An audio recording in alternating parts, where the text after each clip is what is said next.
오늘 말씀은 사도신경의 고백, 사흘 만에 죽은 자 가운데서 다시 살아나셨으며라는 이 고백에 대해서 말씀을 나누도록 하겠습니다. 우리는 지난 주일에 부활주일을 이렇게 보냈습니다. 제가 사진을 제가 찍었는데요. 사진을 보시면은 현장 예배에 나오신 분들 제가 찍었습니다. 어, 저희 교회도 부활절을 이제 시작으로 해서 주일 1부, 2부 예배, 그리고 금요 예배, 토요 새벽 예배를 이제 현장 예배로 드리게 되었습니다.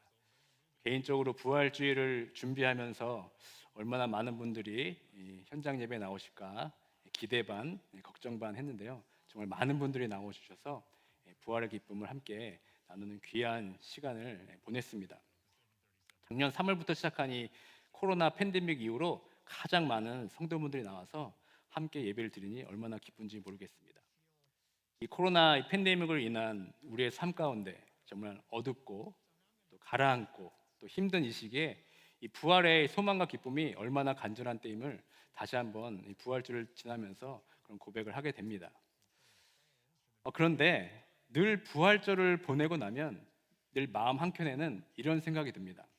좀 아쉬운 마음이 많이 듭니다. 왜냐하면 예수님의 그 죽음과 십자가를 묵상하는 그 시간을 가질 때는 저희가 사순절부터 시작해서 고난 주간, 또 성금요일 이렇게 집중해서 그 고난에 대해 동참을 하는데 이 부활주일은 너무나 빨리 쉽게 그냥 쭉 지나가는 것 같습니다. 그래서 늘 부활절만 생각하면 마음 한켠에 아쉬움이 생깁니다. 그리고 부활절을 지나고 나면 왠지 모르게 그동안 붙잡았던 신앙의 끈이 탁 풀리는 것 같은 그런 느낌도 받습니다. 부활절이 너무나 순식간에 지나간 것 같습니다. 여러분들은 이 부활절 하면은 어떤 기억이 가장 많이 나십니까? 그 한국에 있는 그 어떤 기독교 단체에서 부활절에 대한 설문조사를 했습니다. 좀 화면을 보시면요. 그 부활절하면 생각나는 것이 무엇입니까? 라는 이 질문을 했을 때 가장 많은 그 답이 뭐였냐면 1위가 고난주간과 금식기도라는 이 답을 했습니다. 40%가 이 부활절 생각나는 것이 이 고난주간과 금식기도. 그리고 두 번째로 많은 부분이 뭐냐면 부활절 생각하면 삶은 달걀이 생각난다고 대답을 했습니다. 그러니까 여전히 부활절이지만 이 부활절은 이 고난주간에 여전히 묻혀 있는 것을 보게 됩니다. 그리고 부활절 생각나는 것이 고작 삶을 달걀이라고 기독교인들이 답을 하고 있습니다. 또 질문을 했습니다. 당신은 부활절을 어떻게 보내십니까? 라는 질문을 했을 때 34.2%가 여러 가지 행사를 따라서 형식적으로 보내는 것 같다고 이야기합니다. 그리고 그 다음에는 진정 기쁜 마음으로 부활을 축하한다. 그게 29.9%, 부활절이라고 해서 특별히 다르게 보내지는 않는다가 29.3%, 응답의 어떤 간소한 차이를 보였습니다. 그리고 기타 의견으로서 고난은 많이 생각하지만 정작 부활의 기쁨은 많이 못 느낀다. 그리고 경건하게 또 기쁘게 보내려고 해도 실천이 잘 안 된다. 이런 답을 했습니다. 사실 우리는 그리스도의 고난과 죽음의 깊은 묵상을 통하여 예수님의 그 죽음 앞에서 경건하게 보내려고 되게 안간힘을 씁니다. 그런데 우리는 예수님의 부활 앞에서는 너무나 잠잠한 것 같습니다.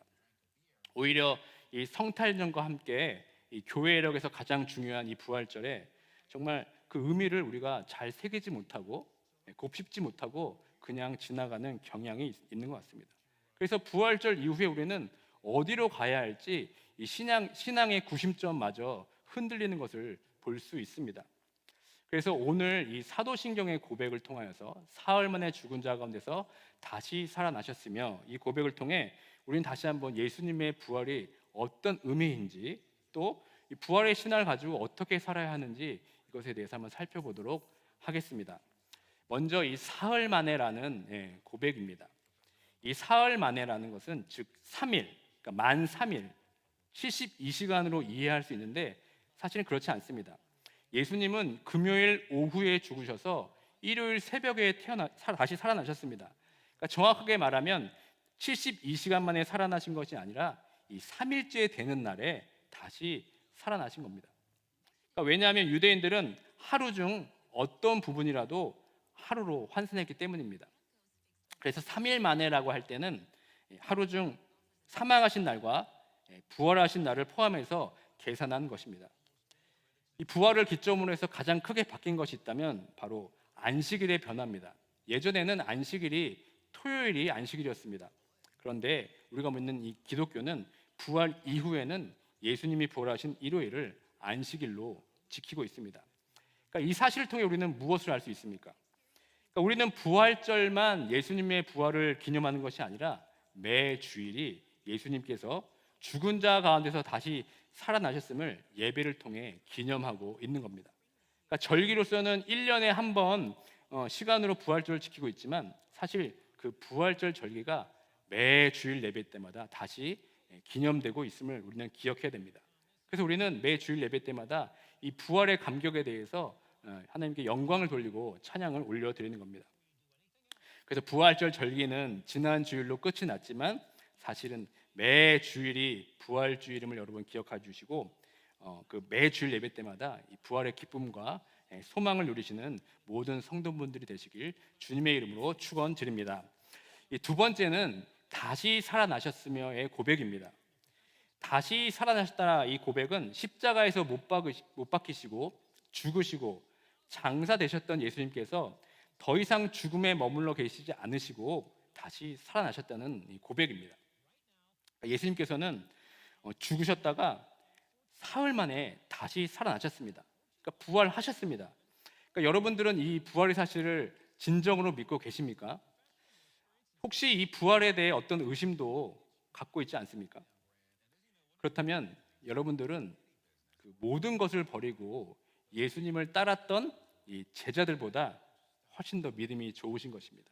왜냐하면 예수님의 부활을 목격한 제자들은 예수님의 부활을 쉽게 믿지 못했기 때문입니다.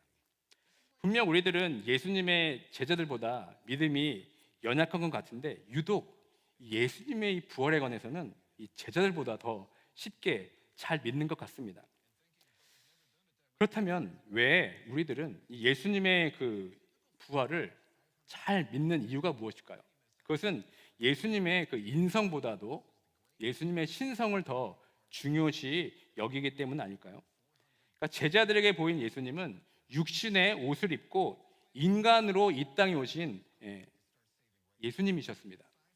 그러니까 제자들에게 보인 예수님은 어쩌면 우리가 생각하는 이 하나님의 아들이기보다는 이 땅에 오셔서 십자가에 죽으신 것보다는 더 그 인간 예수가 더 가깝게 느껴진 겁니다.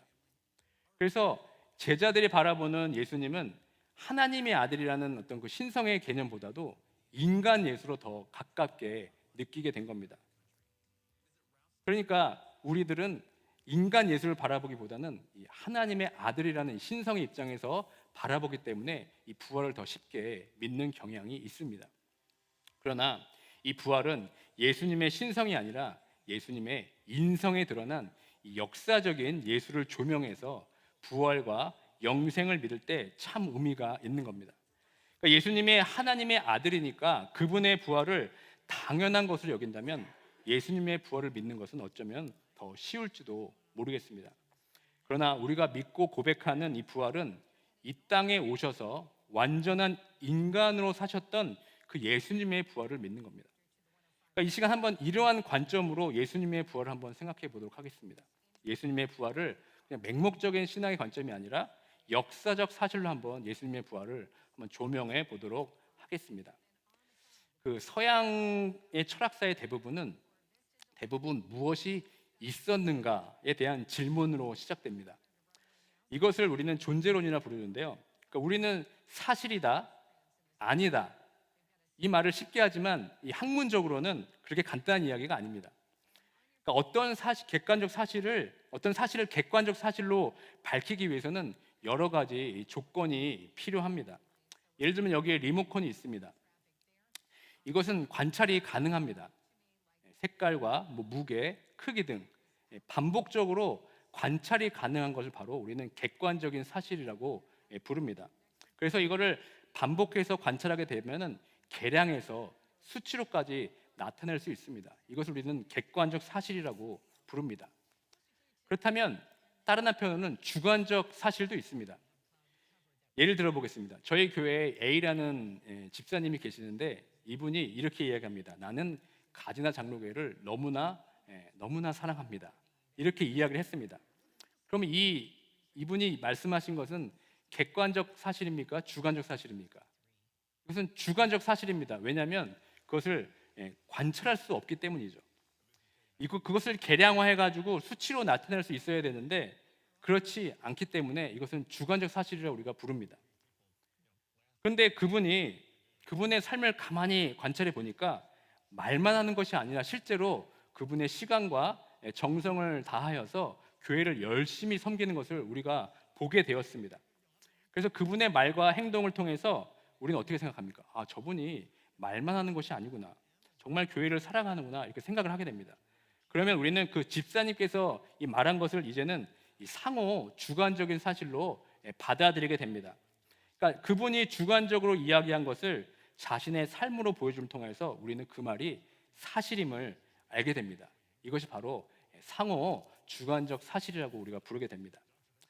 또 하나 더 살펴볼 것은 사실에 대해서 또 두 가지로 나눌 수 있습니다. 과학적 사실과 역사적 사실로 나눌 수 있습니다. 이 과학적 사실은 반복으로 관찰 가능하고 또 수치로 나타낼 수 있는 그 사실을 바로 과학적 사실로 부르고 있습니다. 그러나 역사적 사실은 그렇지 않습니다. 왜냐하면 역사적 사실은 단 한 번 일어난 일이기 때문입니다. 그렇게 일어난 일들을 반복해서 우리는 관찰할 수가 없습니다. 그렇다면 이 역사적 사실을 우리가 어떻게 증명할 수 있겠습니까? 그것은 바로 과거에 일어났던 일 그리고 조사되어서 기록된 과거가 있을 때 이 두 가지 조건이 만족될 때 이것을 역사적 사실로 우리는 볼 수 있습니다. 과거에 일어났던 일과 그것을 기록한 해석을 하나로 묶어서 우리는 그것을 역사적 사실이라고 이렇게 부릅니다. 그렇다면 여러분, 이 부활의 사건은 역사적 사실입니까? 한번 이 부활이 역사적 사실인지 아닌지 한번 살펴보도록 하겠습니다. 이 부활이 역사적 사실로 이야기할 수 있으려면 두 가지가 필요한데 하나는 증인이 필요합니다. 그리고 또 하나는 증언이 필요합니다.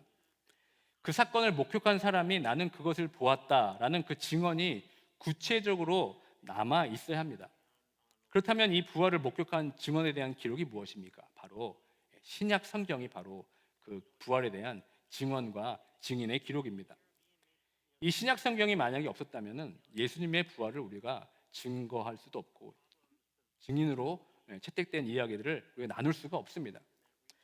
이 신약 성경에서 부활을 증언하는 사람들이 있었습니다. 이 부활을 증언하는 사람들에 따르면 두 가지가 공통된 증언입니다. 첫째는 예수님의 시체가 없어졌다는 것과 둘째는 예수님이 부활하셨던 몸이 생전의 몸과 동일하고 또 동일하지 않는 어떤 몸으로 나타나셨다 이렇게 증언하고 있습니다. 지난 부활주일에 우리 신태선 목사님께서 그 얘기를 하셨어요. 예수님의 부활하셨던 몸이 연속성이 있었고 또 비연속성이 있었다 이렇게 이미 말씀해 주셨습니다. 그러니까 연속성, 즉 동일성은 무엇이었습니까?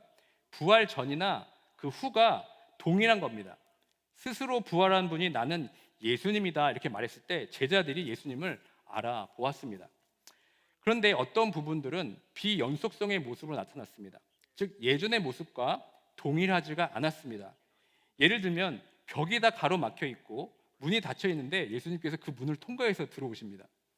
그리고 엠마오로 가는 길에 예수님께서 나타나셔서 생생하게 대화를 나누다가 갑자기 사라지십니다. 그러니까 이 성경에서 말하고 있는 이 부활이라는 것은 부활에 대한 증언은 예수님의 모습을 연속성과 비연속성, 다시 말해 동일성과 비동일성의 모습으로 비춰주면서 예수님의 이 부활하신 모습이 여전히 같지만 동시에 같지 않았다는 것을 증언하고 있습니다. 이것이 바로 신약 성경에서 나타난 예수님에 대한 부활의 증언입니다. 그렇다면 이번에는 증인에 대해서 한번 알아보도록 하겠습니다. 우리가 흔히 부활장이라고 하는 이 고린도전서 15장에 보면요, 부활을 목격한 증인들에 대한 기록이 이렇게 나옵니다. 제가 읽어드립니다. 15장 3절부터 8절입니다. 내가 받은 것을 먼저 너희에게 전하였노니 이는 성경대로 그리스도께서 우리 죄를 위하여 죽으시고 장사 지낸 바 되셨다가 성경대로 사흘 만에 다시 살아나사 게바에게 보이시고 후에 12제자와 그 후에 500여 형제들에게 일시에 보이셨나니 그 중에 지금까지 대다수는 살아있고 어떤 사람은 잠들었으며 그 후에 야고보에게 보이셨으며 그 후에 모든 사도에게와 맨 나중에 만삭되지 못하여 난 자 같은 내게도 보이셨느니라. 예수님께서는 부활하신 후에 게바 즉 베드로에게 먼저 보이십니다. 그리고 그 후에 12제자에게 나타나시고 한 번은 500명이 넘는 형제들에게 나타납니다. 그리고 나중에는 맨 마지막에는 바울에게 나타났다고 말씀하고 있습니다. 그렇다면 이 사도 바울의 증언은 믿을 만한 것입니까? 만약 바울이 예수님을 보지 못하고 예수님의 부활을 경험하지 못한 상태에서 이러한 증언을 했다면 우리가 사실 풀어야 될 숙제가 너무도 많이 있습니다. 그런데 이 바울의 삶을 보면 예수님의 부활을 만난 후에 삶의 변화가 있는 것을 우리가 발견하게 됩니다. 그러니까 부활을 목격하기 전의 삶과 부활을 목격한 후의 삶이 너무나 드라마틱하게 다른 것을 볼 수 있습니다. 먼저 이 바울은 부활을 믿기 전에는 굉장히 열심히 있는 바리새인이었습니다. 예수님과 예수님의 제자들이 일으킨 그 복음의 운동이 유대교와 이 바리새파를 위협한다고 생각해서 열심히 박해를 하고 있었습니다. 그리고 이 사도 바울은 이 바리새파의 주류에 속해 있었기 때문에 권력과 기득권도 누릴 수 있었습니다. 그런데 갑자기 사도 바울이 어떻게 변하게 됩니까? 갑자기 바울은 자신을 그렇게 핍박했던 예수님의 그 복음을 전하는 사람으로 바뀌게 됩니다. 그리고 그 복음을 가지고 세계적인 선교에 나서게 됩니다. 전승에 따르면 사도 바울은 복음을 전하다가 순교하게 됩니다. 만약 예수님의 부활을 경험하지 못했다면 이 바울의 삶을 어떻게 우리가 설명할 수 있겠습니까? 또 제자들은 어떻습니까? 예수님께서 십자가형에 달리셨을 때 그 자리에 제자들은 아무도 없었습니다. 아마 먼 발치에서 예수님을 십자가형을 바라볼 수 있었겠지만 그 현장에는 없었습니다. 왜 그렇습니까? 두려웠기 때문입니다. 겁이 났기 때문입니다. 자기가 예수와 함께 있었던 사람이라고 고백한다면 처형당할 수 있었기 때문에 그 자리에 아무도 없었습니다.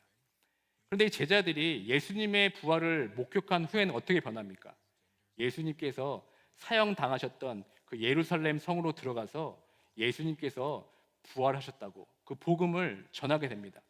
마찬가지로 전승에 따르면 이 제자들도 모두 복음을 전하다가 순교를 당한 것으로 사실이 내려오고 있습니다. 그러니까 엄청난 변화가 일어난 겁니다. 그러니까 사도 바울과 그리고 제자들에게 이러한 큰 변화를 가져다 준 것이 무엇입니까? 만약 그들에게 그 이유가 무엇이냐고 물어본다면 그들이 어떻게 대답했을까요? 바로 그들은 나는 예수 그리스도의 부활을 목격한 증인이었기 때문이네 이렇게 말할 것입니다. 예수님의 증인이었기 때문에 자기들의 삶에 급격한 변화가 있었고 예수님 위해 목숨을 바쳐 복음을 전하는 사도들이 되었다 이렇게 고백한 겁니다. 그러니까 이 사건은 자연과학적인 사실로 우리가 반복해서 관찰할 수 있는 것이 아닙니다. 그러나 이것은 역사적인 사건으로 바울과 제자들의 그 급격한 행동의 변화가 무엇인가 판단해 봤을 때 바로 예수 그리스도께서 부활하셨다는 그 증언 외에는 달리 설명할 길이 없다는 겁니다. 또 한편으로는 우리가 이렇게 의심할 수도 있습니다. 혹시 제자들이 집단적으로 착각을 하거나 혹시 제자들이 입을 맞춰서 거짓말을 한 것은 아닐까 이렇게 가정해 보면 어떻게 되겠습니까? 그러니까 예수님의 부활에 관한 내용이 이 사복음서에 공통적으로 기록이 되어 있습니다. 그런데 이상하게도 이 부활의 소식만은 조금씩 다릅니다. 그 부활의 소식을 살펴보면 마태복음에 의하면요, 막달라 마리아와 또 다른 마리아 이 두 명의 여인이 예수님의 무덤으로 찾아갑니다. 마태복음에 따르면 그곳에서 한 명의 천사를 만납니다. 그리고 그 천사가 그 여인들에게 부활했다는 소식을 알려줍니다. 그 부활의 소식을 듣고 그 부활의 소식을 전하러 이 두 여인은 제자들에게 달려갑니다. 그 사이에 예수님을 만납니다. 그리고 그분의 발을 붙잡고 경배했다 이렇게 마태복음은 부활의 사건을 보도하고 있습니다. 그런데 마가복음은 좀 다릅니다. 마가는 이 부활의 장면에 세 명의 여인이 등장합니다. 막달라 마리아, 야곱의 어머니, 그리고 살로메, 이게 세 명이 등장합니다. 그리고 그들은 빈 무덤을 발견합니다. 그리고 거기에 한 천사가 있었다고 얘기하지 않고 거기에서는 이 마가복음에는 한 청년이 거기에 있었다고 증언합니다. 그리고 부활의 소식을 알려주고 그때 여인들의 반응이 무엇이었습니까? 마가복음 16장 8절의 말씀입니다. 여자들이 몹시 놀라 떨며 나와 무덤에서 도망하고 무서워하며 아무에게 아무 말도 하지 못하더라. 이렇게 진술하고 있습니다.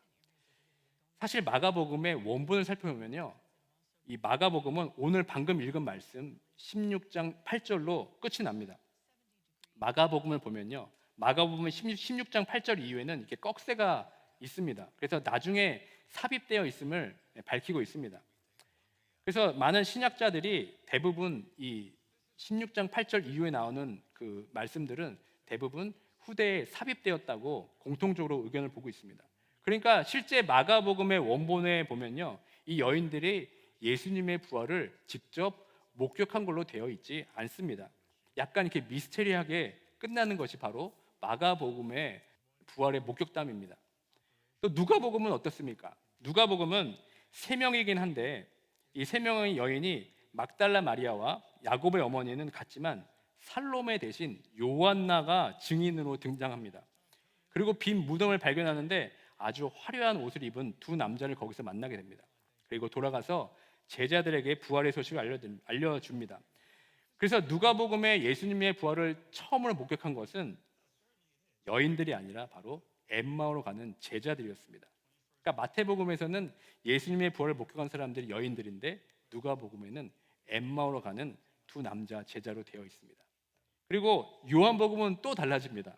무덤에 찾아간 사람은 막달라 마리아 한 사람이었습니다. 그리고 이 빈 무덤에 실제로 들어간 사람은 베드로였습니다.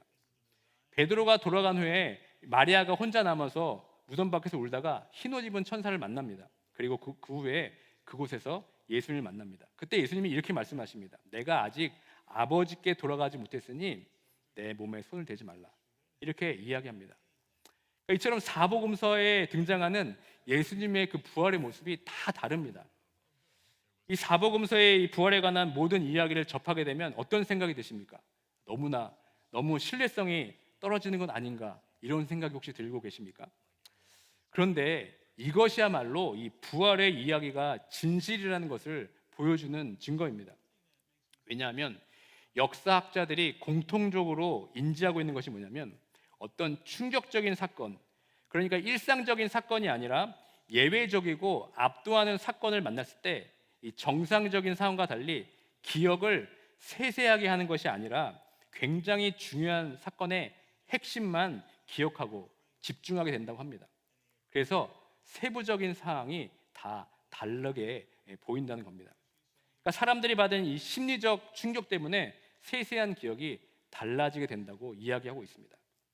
그러니까 만약 이 사복음서의 내용이 정확하게 다 일치했다면 오히려 더 의심할 수 있는 상황이 됩니다. 결국 우리는 이 사실을 통해 무엇을 알 수 있습니까? 부활이라는 것은 그 당시 모두의 사람들에게 충격적인 사건이었다는 겁니다. 그 부활을 목격한 사람들은 모두가 그리스도의 부활을 전하는 사람들로 변했습니다. 한마디로 이 부활의 증인이 되었다는 겁니다. 부활은 그 누구도 부정할 수 없는 기독교의 진리입니다. 이 부활은 역사적 사실입니다. 그런데 이 부활이 객관적이고 이 역사적인 사건이라는 사실로 우리는 멈춰 있으면 안 됩니다. 이제는 그 역사적인 사실이 바로 나의 입술과 삶으로 증거돼야 합니다. 나와 상관없는 객관적인 사실, 그 역사적인 사건이 부활이 아니라 이제는 그 부활이 나의 부활로 연결되어 있음을 우리는 고백해야 합니다. 사도신경의 오늘 고백 그 마지막 보면요, 사흘 만에라는 고백과 다시 살아나셨으며 이 고백 사이에 어떤 고백이 있습니까? 바로 죽은 자 가운데서라는 고백이 있습니다. 이 고백은 죽은 사람의 부활이 있음을 보여주고 있습니다. 로마서 8장 11절의 말씀입니다. 우리 다 함께 한번 봉독하겠습니다.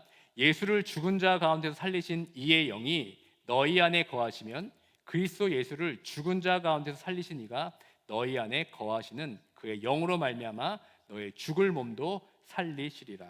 아멘. 그리스도 예수를 죽은 자 가운데서 살리신 그 하나님께서 우리의 이 죽을 몸도 살리실 것이라고 말씀하고 있습니다. 그러니까 예수님의 부활은 예수님의 부활로 끝이 아니라 죄로 인해 죽었던 내가 예수님을 믿음으로써 우리도 부활할 것임을 보여주고 있는 말씀입니다. 그러니까 예수님의 부활을 믿음으로 인해 우리도 이제 새로운 생명으로 다시 태어났습니다. 그리고 마지막 날에 죽은 자들 가운데서 우리들을 다시 살릴 수 있을 것을 우리는 믿고 확신해야 됩니다. 말씀을 맺도록 하겠습니다. 이 부활절이 어떤 하나의 행사로 지나가지 않고 그 부활의 능력이 우리 삶에 충만하게 넘치는 삶을 살기 위해서는 우리는 이 부활의 증인으로 살아야 합니다. 부활을 목격한 여인들, 또 제자들, 그리고 사도 바울의 삶은 완전히 변화되었습니다. 그 부활의 기쁜 소식을 온 세상에 전하기 위해서 달려갔습니다.